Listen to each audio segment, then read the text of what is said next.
Welcome back to the channel, y'all. It's your boy Josue here at Josue's Exotics. And today we're going to be feeding the garter snake babies and give you a little update and give you a care video on how I take care of them and show you how these guys are doing. So make sure you stay tuned, subscribe to the channel, and make sure you turn on your notifications.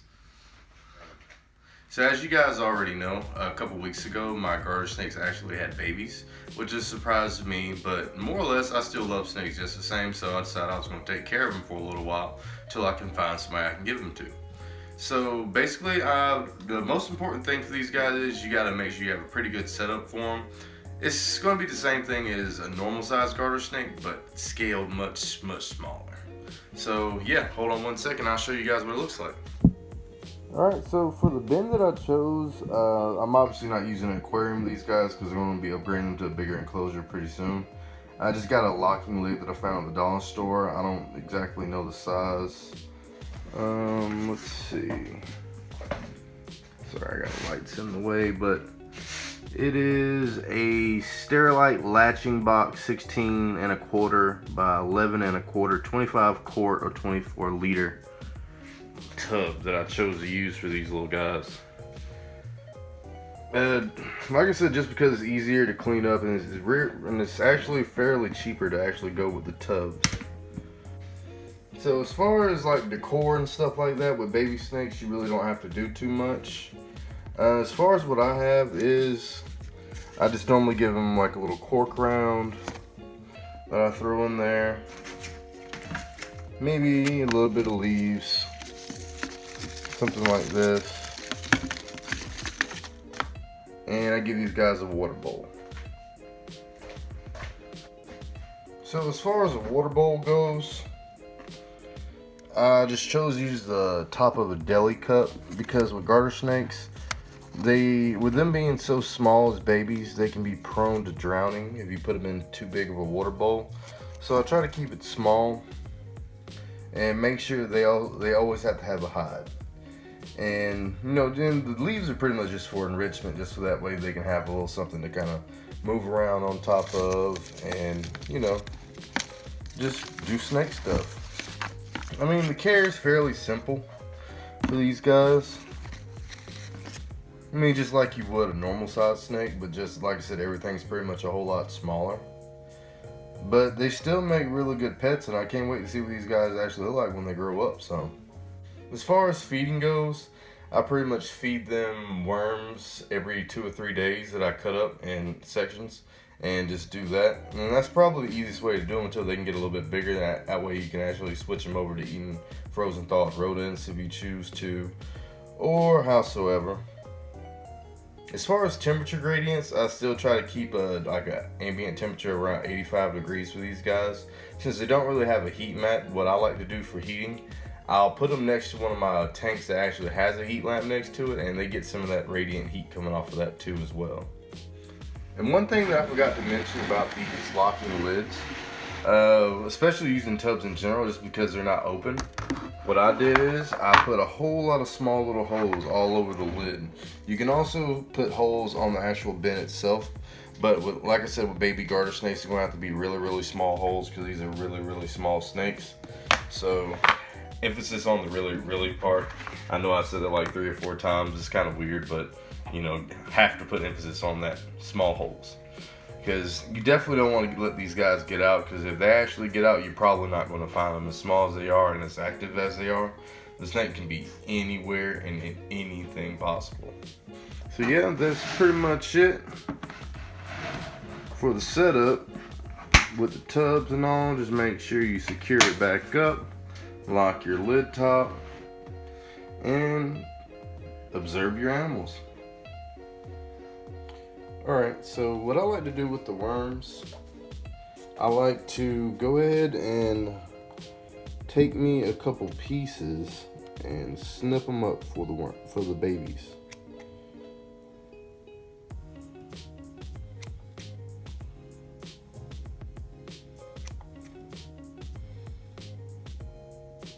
And I'll just cut them up in little pieces. Using scissors definitely helps out a whole lot with this process.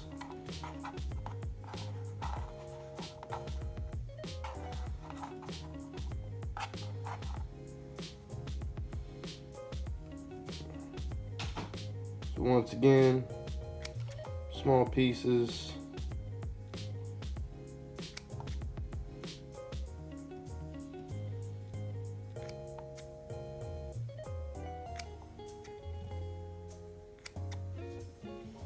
And now we got all the worms cut up.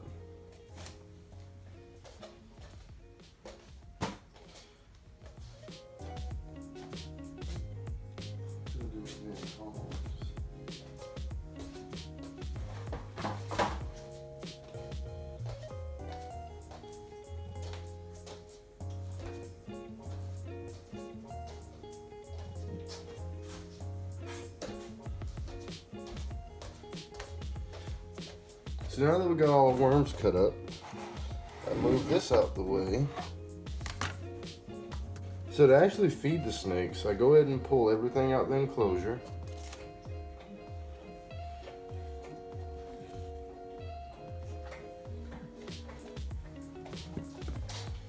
Including the water bowl, which I'm going to fill up.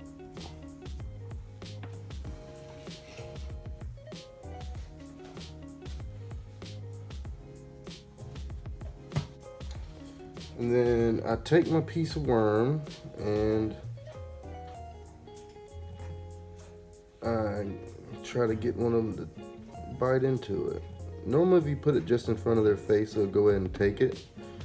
But you have to be careful and watch the other ones, so that way they don't try to fight over the same food. Like this little guy here.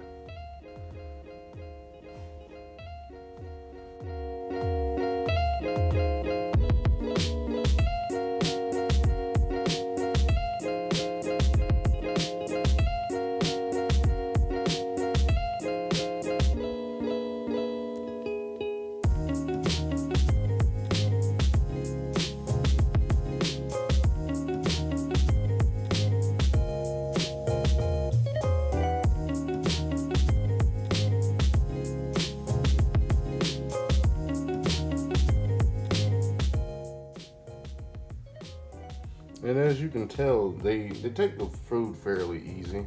As long as you make it small enough for them so they can eat, they will definitely eat it.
And so for the second part, same thing again.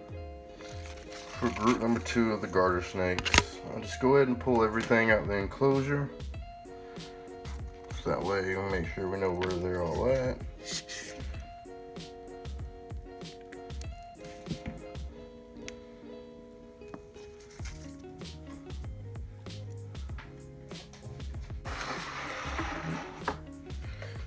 And once again, we go ahead and get our 2 little worms that we're going to use.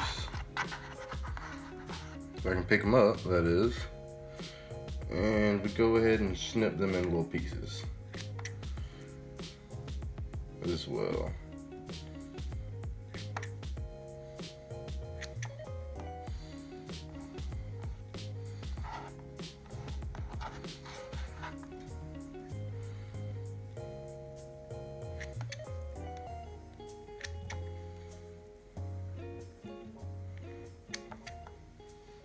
And once you get that done, you can go ahead and feed them.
Now that we got everybody good and fed, they should be good to go for a few minutes till they get done eating that little piece I gave them.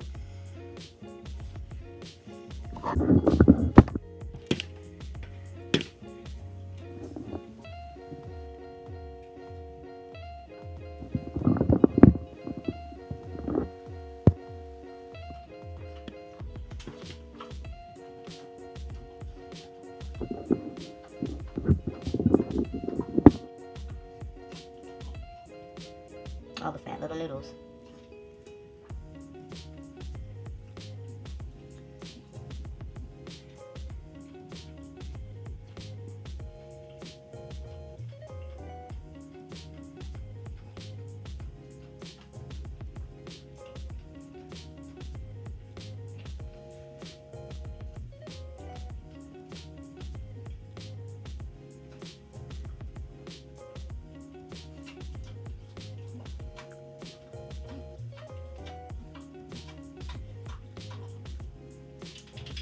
Hey, cut it out.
I guess this one over here doesn't want to eat it. He just wants to hold it.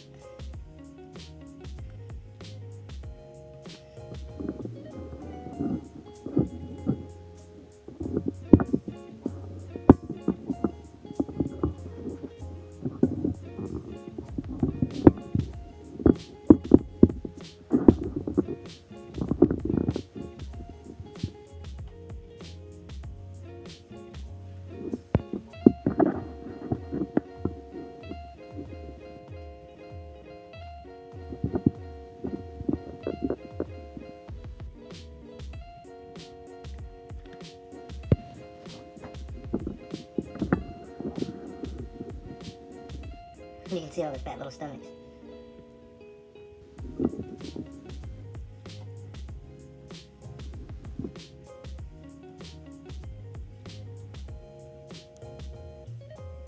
I guess this little guy's finally got him facing the right way. He's gonna eat him now, I guess.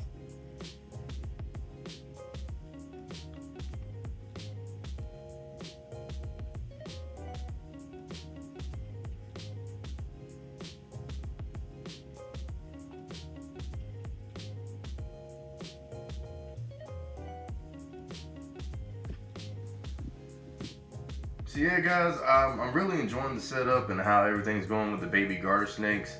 It's still a little surprising to me that I actually have baby snakes, considering I never actually took care of any, but I think I'm doing pretty good so far. There's anybody out there that has any ideas, comments, or anything, make sure you do so down below and let me know how I can better my enclosure and setup for these little guys, and what else I can do to make their lives better. The most important thing to me is that I'm actually getting this on video, so that way I can watch these guys grow up, and you guys can also watch these grow up, and we can always go back in time and look at this from the beginning and see how the changes and actually growing of these creatures actually are. And that's the most interesting part to me in this whole process of keeping pets. So yeah, I appreciate you guys. Make sure you subscribe to the channel, and this is your boy Josue signing off.